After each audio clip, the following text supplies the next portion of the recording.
¿Y quién debe financiar los daños que causa el cambio climático o más bien sus soluciones? Los países en desarrollo son los que más sufren el calentamiento global y piden a los países industrializados que aporten anualmente más de $1 billón. Es más de 10 veces más de lo que se está ofreciendo actualmente. En el comienzo de esta nueva conferencia de las partes sobre el cambio climático, la llamada COP29, que se celebra en Azerbaiyán, el debate gira en torno al financiamiento. Los países industrializados afrontan una crisis y llega Donald Trump, que amenaza con retirarse otra vez del Acuerdo Climático de París.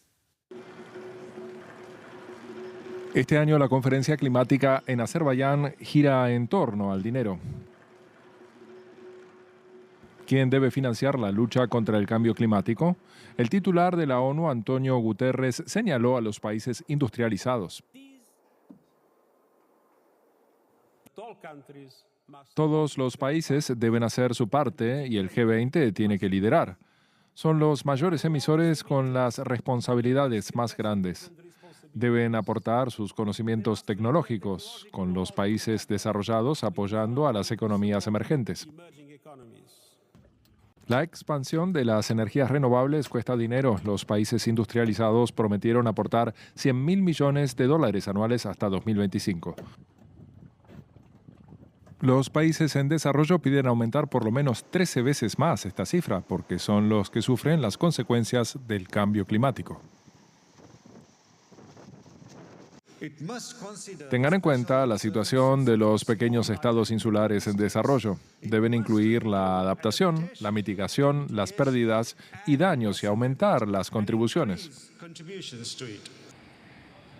Mientras los costos del cambio climático siguen aumentando, la voluntad de financiar esta crisis es baja. Donald Trump, presidente electo de Estados Unidos, ya ha anunciado su intención de retirarse por completo del Acuerdo de París. Y los países con combustibles fósiles quieren seguir vendiéndolos, como el propio anfitrión, Azerbaiyán. Cualquier recurso natural, sea petróleo, gas, viento, sol, oro, plata o cobre, todos son recursos naturales y no debiera culparse a los países por tenerlos ni por ofertar estos recursos en el mercado, porque el mercado los necesita. El tiempo corre. Para limitar el calentamiento global a 1,5 grados, las emisiones tendrían que reducirse casi a la mitad de aquí a 2030.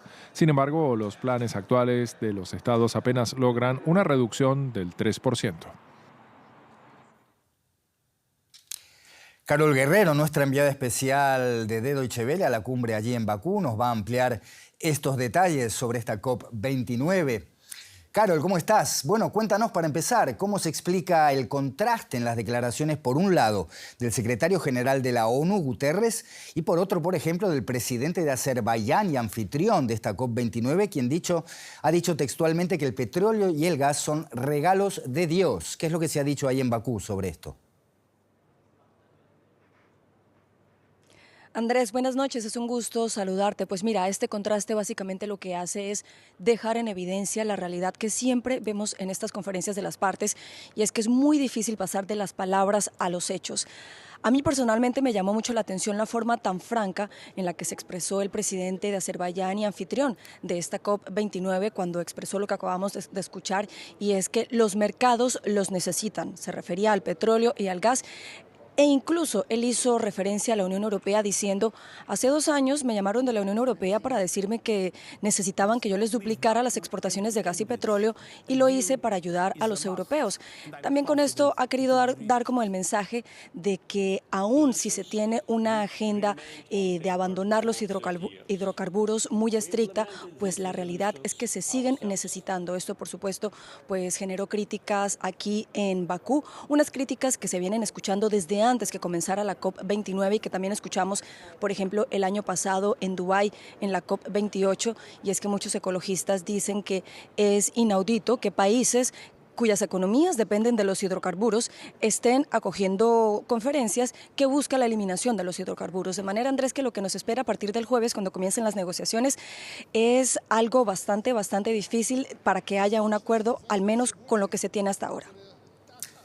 Y además de estos desacuerdos, Carol, hay importantes ausencias en esta COP29. ¿Va a ser esto un problema para las negociaciones sobre quién y cuánto se debería pagar a cuenta del impacto del cambio climático? Pues Andrés, durante esta jornada hablé con algunos delegados de países cuyos líderes cancelaron en el último minuto su viaje a la COP y ellos dicen que no tiene por qué afectar, dicen que los objetivos están muy claros. Sin embargo, si sumamos lo difícil que es convencer a los países que más contaminan de que entreguen el dinero, que se necesita más dinero ahora, que vuelve Donald Trump a la Casa Blanca y que es un escéptico del cambio climático, pues la verdad el escenario es bastante complicado y lo menos que se puede esperar es mucho escepticismo, al menos hasta que comiencen las negociaciones el jueves, Andrés. Carol Guerrero, nuestra enviada especial a Bakú, gracias por estas informaciones. Hasta cualquier momento.